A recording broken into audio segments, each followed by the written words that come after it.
Okay. Good morning and welcome to the August Mayor's and City Managers Press Conference, August 27th. Glad you're joining us. We have a few items that we'd like to go over. We'll share back and forth different topics.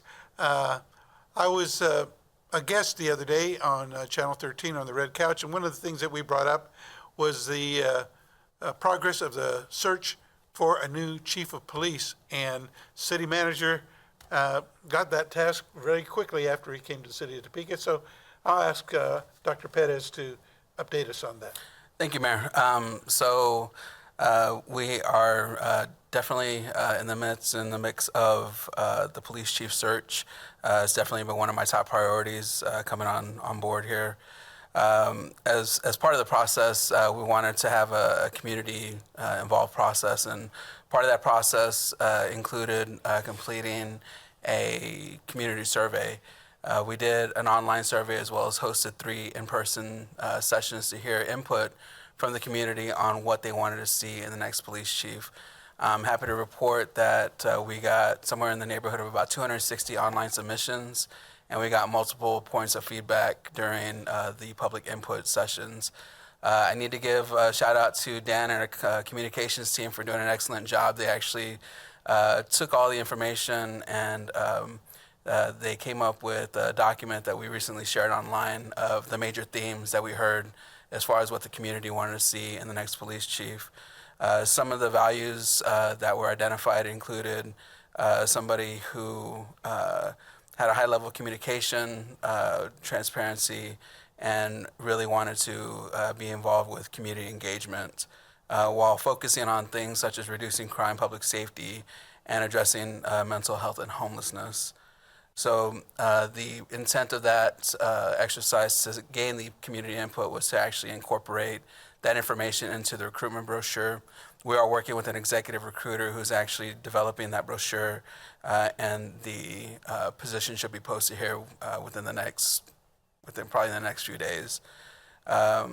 With the executive recruiter, we are including a few things. Some of the things that we heard through the public engagement process was make sure we do our due diligence for background checks, make sure that we really research the candidates that we're going to consider.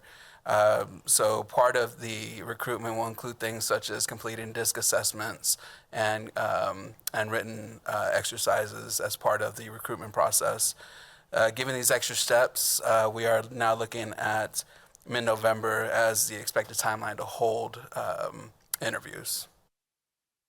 Yeah, thank you, City Manager. You know, I mentioned the other day that a lot of these specific topics like public safety and community engagement and all those kinds of things, they, for me, I hear all boiled down to leadership.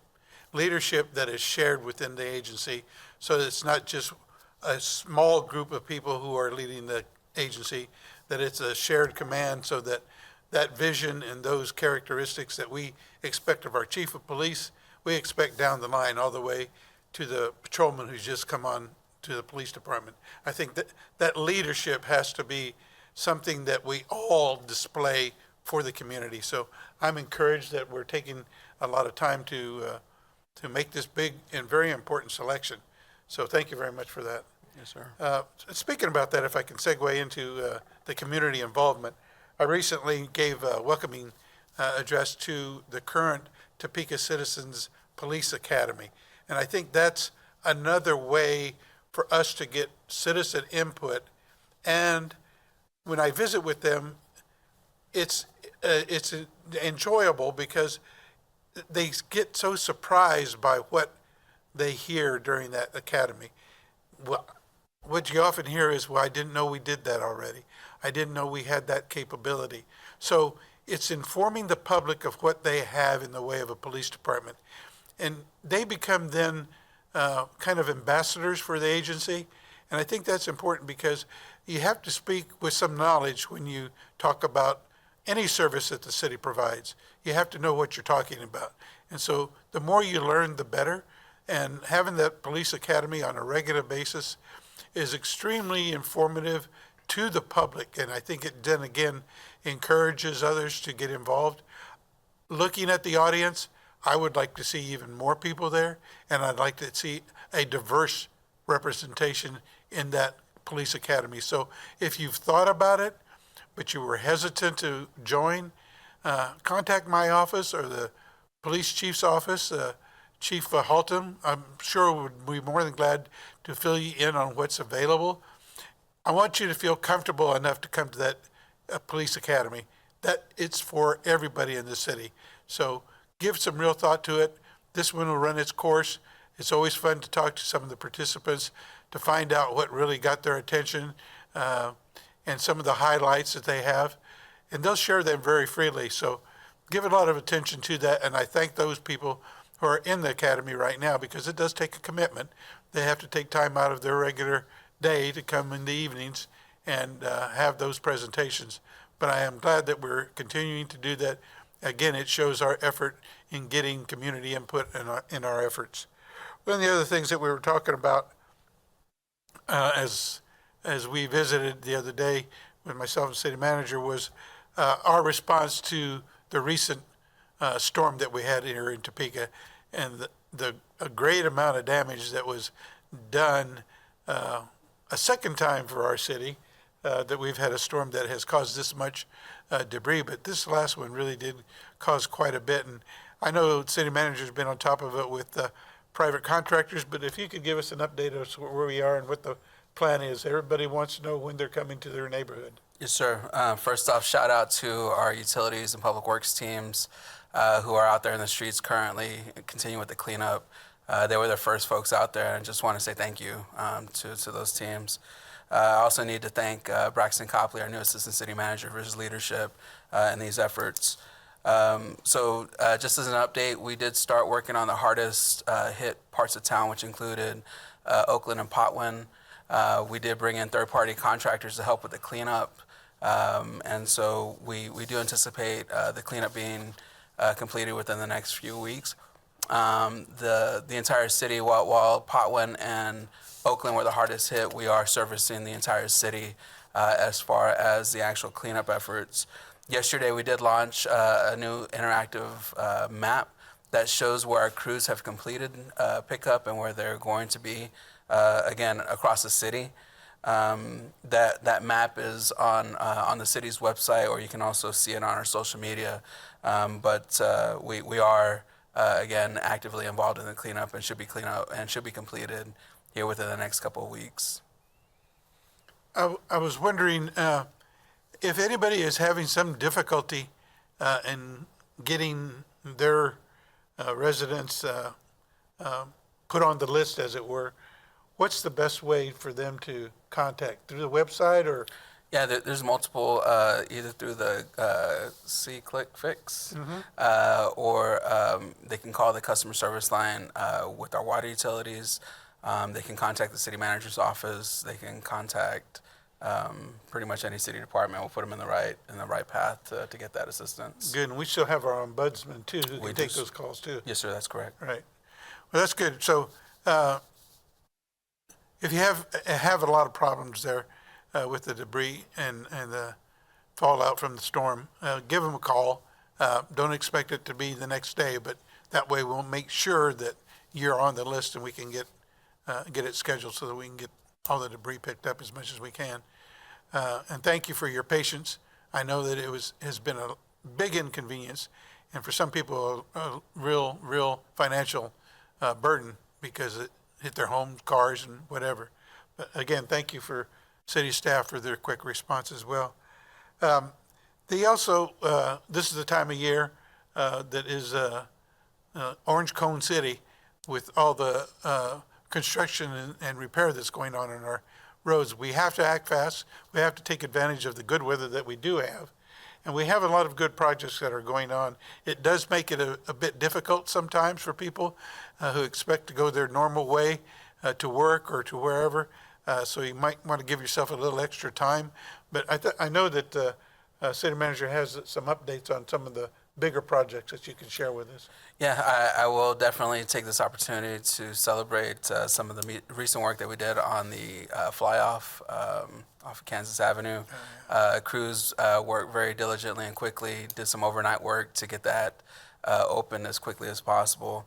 On Topeka Boulevard, 27th through 29th, that's nearing completion. It's not open to the public yet, but it's in its last stage of receiving the traffic markings, and once those are completed, it will be opened up to traffic.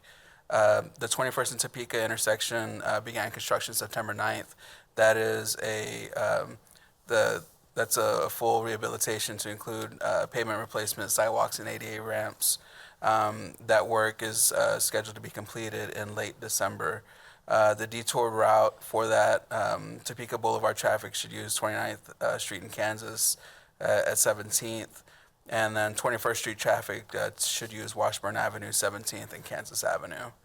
And as the mayor said, we do have a very short construction period, as you have to have good temperatures to lay asphalt, to lay concrete. So typically you'll just see an abundance of work, or you'll have Orange Cone City, as the mayor mentioned, during that period. So I know a lot of times we get questions like, why are so many streets closed? And it's for the fact that we have a very short period during the warmer months of the year to actually get this construction done. Otherwise, we're not able to lay asphalt or concrete. So I just wanted to share that with the public. If I can follow up again in your mentioning of the flyover bridge on North Kansas Avenue bridge, I think that was extremely important repair that had to be done, and it was inconvenient for many reasons, and really made it inconvenient for some of the people who live on the north side of the river, have businesses and homes over there, because it made it difficult to access that area over there. So I appreciate the patience that we got from our residents over there, and I want to thank Assistant City Manager Braxton Copley, because he took in some real input from some of the businesses over there and from the shelter that really was impacted by that work, but acted very quickly and did everything that he could within his control to get that project moved forward. Just like the city manager mentioned, that they actually got some of the work done at night so they could move forward with that in a quicker way. So I want to thank him for his diligence on that. The other one thing I want to bring up, and we're right in the middle of it, and later on today, we'll be in a special council meeting totally dedicated to the budget and the process that we're going through right now. It's a very important process that we're going through, and we're taking our time with it. That's why we have a special meeting tonight, which ordinarily we wouldn't have a meeting, is to give time to all of our department heads to give their proposals before the governing body. The governing body will hear each of them, and then the governing body has always had the opportunity to offer amendments to the proposed budget. But this will give them a chance to really give some serious thought to both what the department heads have found, what city manager has worked to find within the current budget that we're operating in now, to show where we are already making adjustments in how we operate to save money, and not just talking about the future. We're talking about what we're doing now as well. So it's important for us to take that time to do that and encourage the public, because again, they have the opportunity to give their input on this. And if not directly by coming to speak at the council meeting, they have council representatives. Give them a call, talk to them seriously about what you're considering. And maybe that council member can bring that forward to the governing body during these deliberations. But maybe you can give us a little bit of an update on what the timeline is and how we have deadlines as well. Yes, sir. So as the mayor had mentioned, as part of the FY25 proposed budget, we did, after all the contractual requirements and personnel costs were settled, we did cut about $2.8 million out of the proposed budget, and we added in about $2 million worth of improvements. Some of those improvements include things like the $600,000 that we added for engineering consultants and things like that. So overall, our operating costs, there was probably a net decrease of about 800,000 when we took what we had cut out of the budget and then what we added back in. And so I just wanted to share that. That'll be part of a preview for our discussion this evening. As far as the timeline, some of the next steps include the budget amendment process. With the FY25 proposed budget, City Council will have the opportunity to submit and deliberate on proposed amendments to the budget. If there's things that they feel that they could cut or things that need to be added, they'll have that opportunity to deliberate on those. And we've asked for those to be submitted to the budget office by, I believe, tomorrow, so that way we can deliberate them as part of the September 3rd meeting. The intent of that September 3rd meeting is to actually get indication from council as to what amendments they want to see in the proposed budget that would ultimately be adopted on September 10th. As the mayor mentioned, if the public has any thoughts on amendments, they can either work through their respective council members, or they can come and speak at any of the meetings that are upcoming for council. Thank you, Robert. Sir. One thing I just want to say that I encourage people to take advantage of the things and activities that are going on in Topeka right now. Just last weekend, I know a lot of people were out at Gage Park, as was I for a while, until the heat got to me. But for that food truck event, I think that was really a nice event, and I saw what I like to see at these events. I saw a real diversity of attendance. A lot of people there from across the city, and my guess is from outside of the city, enjoying themselves in the parks that we have.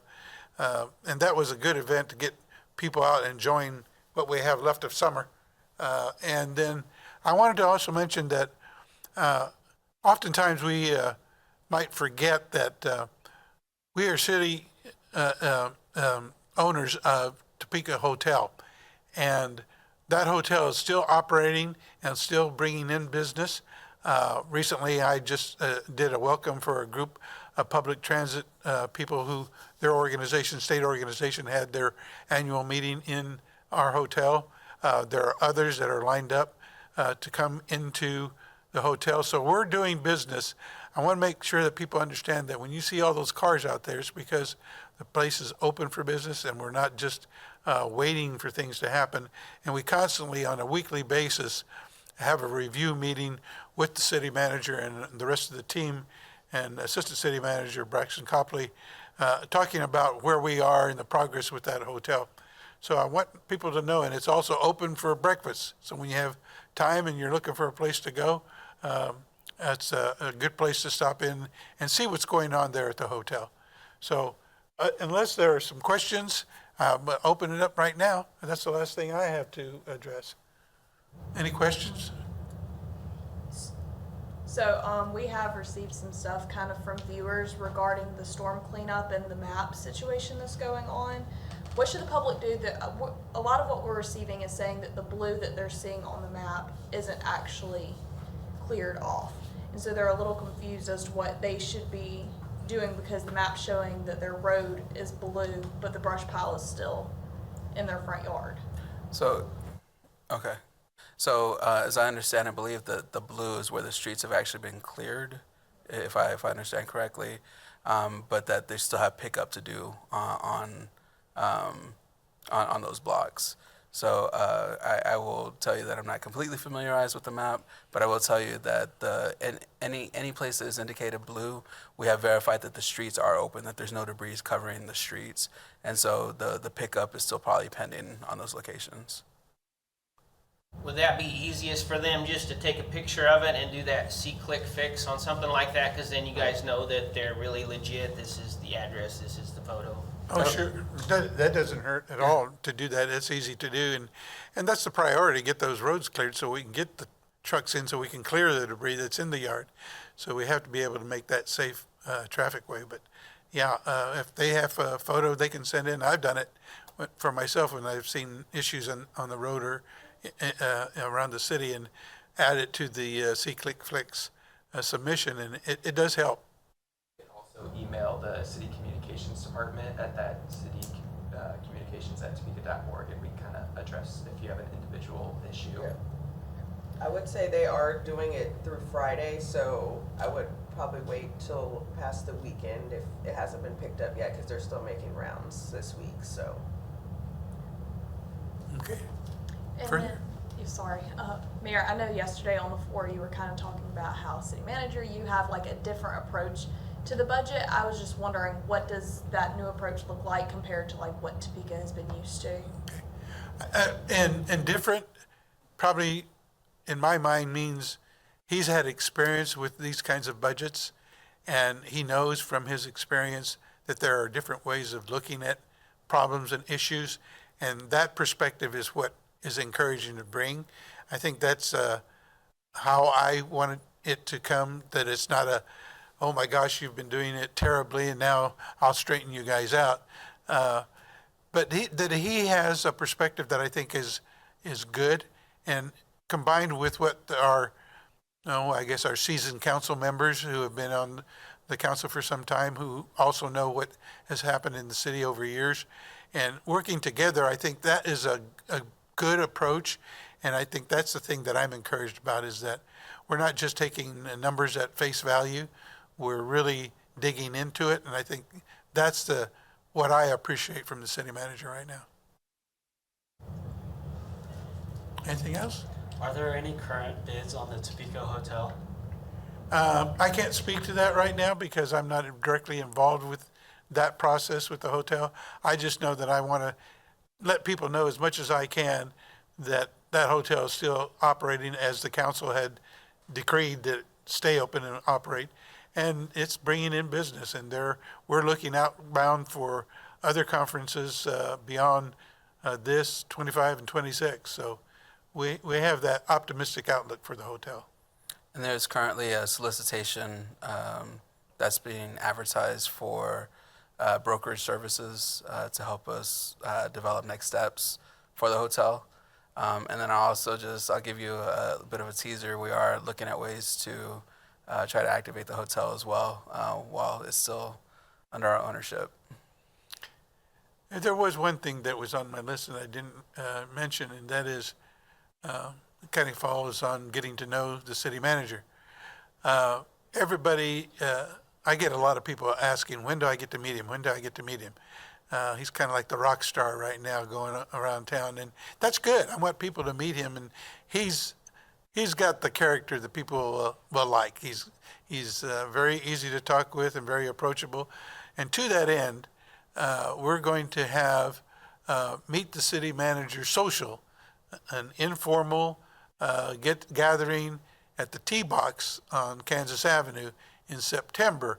I can't remember the exact date, but it'll be on our social media, and I know that our PIO will be putting out an informational memo here shortly to give you exact details. But if you get time to come by, I think the hours are like 5 to 7 or something like that. So it'll be able to get people who come off work or just want to stop in and say hi, get to meet him, maybe get an idea of what he's done before he came to Topeka. It's interesting to sit and visit with him and his wife. They're very nice people, and I encourage the city citizens to just come in and visit with him, and that'll be at the T-Box in September. So that's one last thing I wanted to make sure. A party for the city manager. T-Box has good food. They do. I haven't had it yet. Yeah. And then one more thing for you. So back kind of with the storm cleanup and also with the budgeting process and that, are we looking to get FEMA funding or? So we are collecting the data following the processes in the event that we are eligible to seek FEMA reimbursement. This evening we'll talk about, I think our costs are somewhere around $1 million or so. But the teams are following FEMA guidelines as far as in the event that we are eligible for it, that we can submit for it. But as of yet, we have not received any word that we will be getting reimbursed. And is there kind of a plan if that FEMA funding isn't something that Topeka can get to kind of how that's going to work into the budget? So yeah, so it's definitely something that we'll probably, as this is kind of an unfunded item, I mean, we'll probably look to our reserves to fund that. Okay. Well, thank you again for your attention, for coming. There being nothing else, thank you again for coming today.